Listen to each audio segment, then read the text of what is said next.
Assalamualaikum warahmatullahi wabarakatuh. Perkenalkan, nama saya Putri Diandra Pratiwi dengan NIM 22040401037 dari kelas BK 2D dengan prodi bimbingan dan konseling.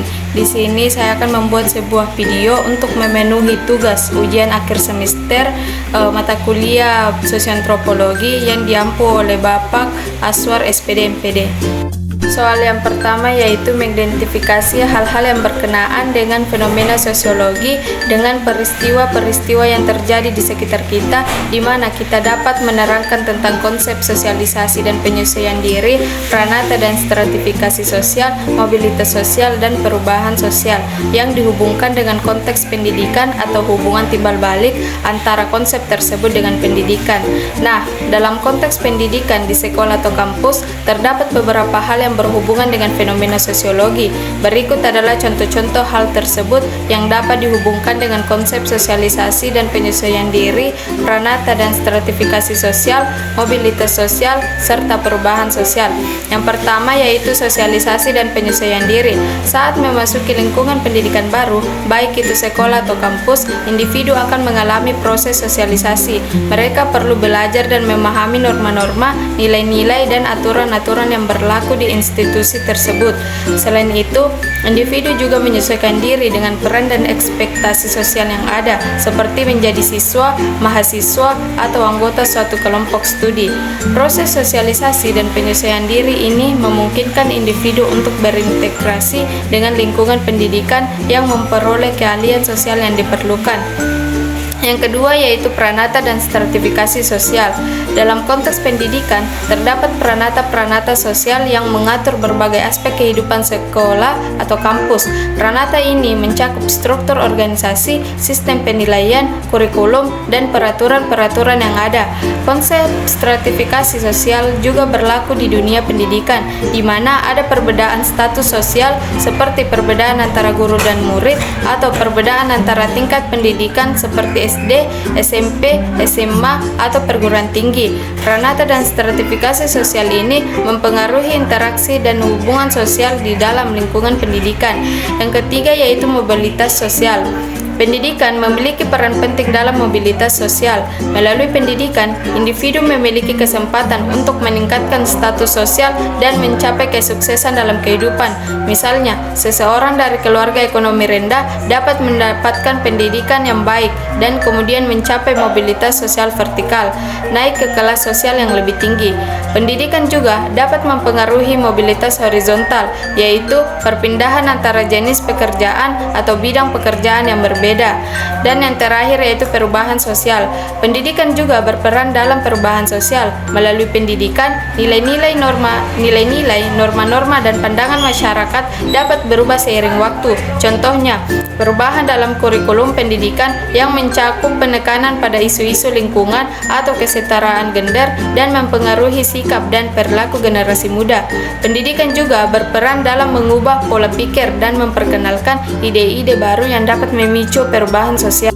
Semua konsep di atas saling terkait dengan pendidikan. Pendidikan berperan dalam mensosialisasikan individu, mengatur pranata sosial, mempengaruhi mobilitas sosial, dan membentuk perubahan sosial.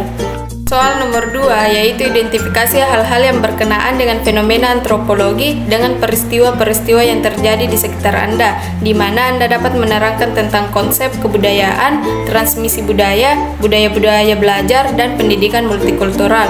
Semuanya dihubungkan dengan konteks pendidikan atau hubungan timbal balik antara konsep tersebut dengan pendidikan.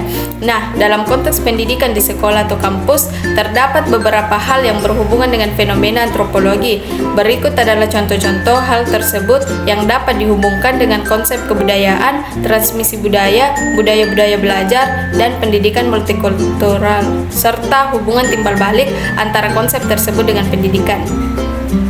Yang pertama yaitu kebudayaan. Kebudayaan merujuk pada pola-pola yang kompleks dari pengetahuan, kepercayaan, nilai-nilai, norma-norma bahasa, dan praktik-praktik yang dibagikan oleh anggota suatu kelompok atau masyarakat. Dalam lingkungan pendidikan, kebudayaan mempengaruhi segala aspek kehidupan sekolah atau kampus, termasuk cara mengajar, metode pembelajaran, nilai-nilai yang dianut, serta cara berinteraksi antara guru dan murid. Kebudayaan juga mempengaruhi pandangan tentang pendidikan, seperti tujuan pendidikan, harapan orang tua, dan ekspektasi sosial terhadap siswa. Yang kedua yaitu transmisi budaya. Transmisi budaya adalah proses penyampaian dan penerimaan kebudayaan dari satu generasi ke generasi berikutnya. Di sekolah atau kampus, transmisi budaya terjadi melalui kurikulum formal yang melibatkan pembelajaran materi pelajaran, namun juga melalui interaksi sosial dan lingkungan belajar yang lebih luas. Guru, buku teks, dan materi pembelajaran berperan dalam menyampaikan nilai-nilai, pengetahuan, dan praktik budaya kepada siswa. Selain itu, siswa juga dapat mengalami transmisi budaya melalui interaksi dengan rekan sebaya dan pengalaman di luar sekolah. Yang ketiga yaitu budaya-budaya belajar. Budaya-budaya belajar merujuk pada pola-pola dan praktik-praktik belajar yang ada di suatu lingkungan pendidikan. Hal ini mencakup metode pembelajaran yang digunakan, pola komunikasi antara guru dan siswa, serta pandangan tentang kesuksesan akademik. Budaya belajar dapat berbeda di setiap institusi pendidikan dan dapat dipengaruhi oleh faktor sosial, budaya, dan historis. Misalnya, dalam beberapa budaya, pembelajaran lebih berpusat pada kegiatan kelompok dan diskusi, sementara dalam budaya lain, pembelajaran lebih berorientasi pada kegiatan individu. Yang terakhir yaitu pendidikan multikultural.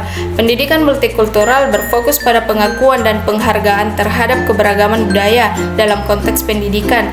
Dalam lingkungan sekolah atau kampus yang multikultural, penting untuk memahami dan menghormati berbagai budaya yang ada di antara siswa dan staf pengajar. Pendekatan pendidikan multikultural bertujuan untuk menciptakan lingkungan yang inklusif, mengintegrasikan berbagai budaya dalam kurikulum, dan mempromosikan pemahaman dan toleransi antar budaya.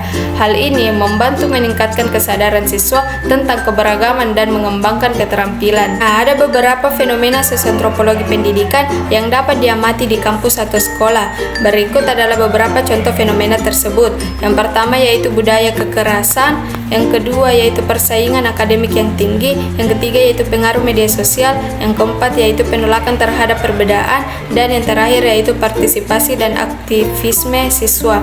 Nah, Adapun contoh fenomena yang saya ambil yaitu budaya kekerasan, di mana kekerasan dalam bentuk pelecehan, intimidasi, atau kekerasan fisik dapat menjadi fenomena sosiantropologi yang ada di kampus atau sekolah. Hal ini dapat dipengaruhi oleh norma sosial yang diterima atau perilaku yang dipelajari dalam lingkungan tersebut. Upaya untuk mengatasi budaya kekerasan ini melibatkan sosialisasi yang lebih baik, penegakan peraturan, dan pendidikan yang mempromosikan kesadaran akan hak-hak dan kewajiban setiap individu. Berikut adalah contoh video dari fenomena-fenomena sosiantropologi pendidikan yang ditemui di kampus atau sekolah mengenai budaya kekerasan, yaitu bullying. Ini adalah contoh dari budaya kekerasan bullying yang diambil dari channel YouTube channelnya Dit.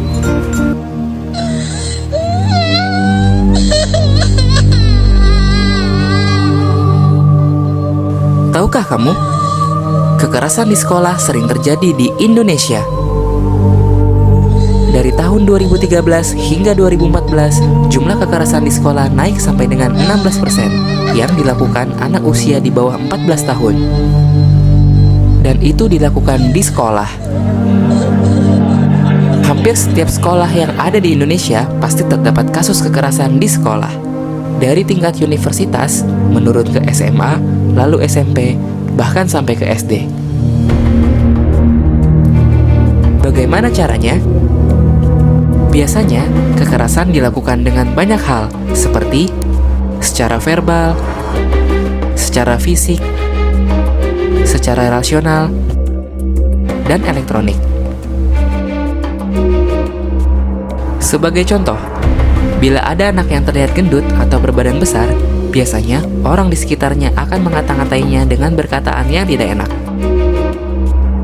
Ada pula mereka yang merasa asik iseng dan membuat si anak culun menjadi bahan lelucon. Biasanya, Mereka yang mempunyai ras yang berbeda pun suka mendapatkan perlakuan yang kurang mengenakan.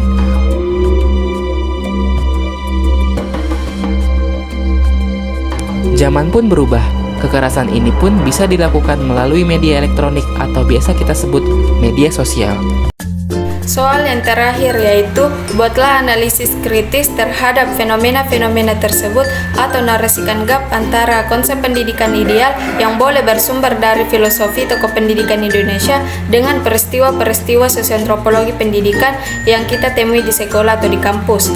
Fenomena-fenomena sosioantropologi pendidikan yang ada di sekolah atau kampus dapat menjadi subjek analisis kritis terhadap konsep pendidikan ideal. Berikut adalah beberapa contoh analisis kritis dan gap antara konsep pendidikan ideal dengan fenomena-fenomena tersebut. Yang pertama yaitu budaya kekerasan. Konsep pendidikan ideal seringkali menekankan pentingnya menciptakan lingkungan pendidikan yang aman, inklusif, dan bermartabat bagi semua individu. Namun, fenomena budaya kekerasan yang ada di sekolah atau kampus menunjukkan adanya kesenjangan antara konsep tersebut dengan kenyataan yang dihadapi oleh siswa. Fenomena ini menunjukkan perlunya langkah-langkah konkret untuk mengatasi budaya kekerasan, seperti program anti pelecehan atau anti intimidasi, pendekatan restoratif justice, dan penguatan nilai-nilai empati dan penghormatan terhadap perbedaan. Yang kedua yaitu persaingan akademik yang tinggi. Konsep pendidikan ideal seringkali mencakup aspek pengembangan holistik siswa, termasuk aspek sosial, emosional, dan kesejahteraan mental.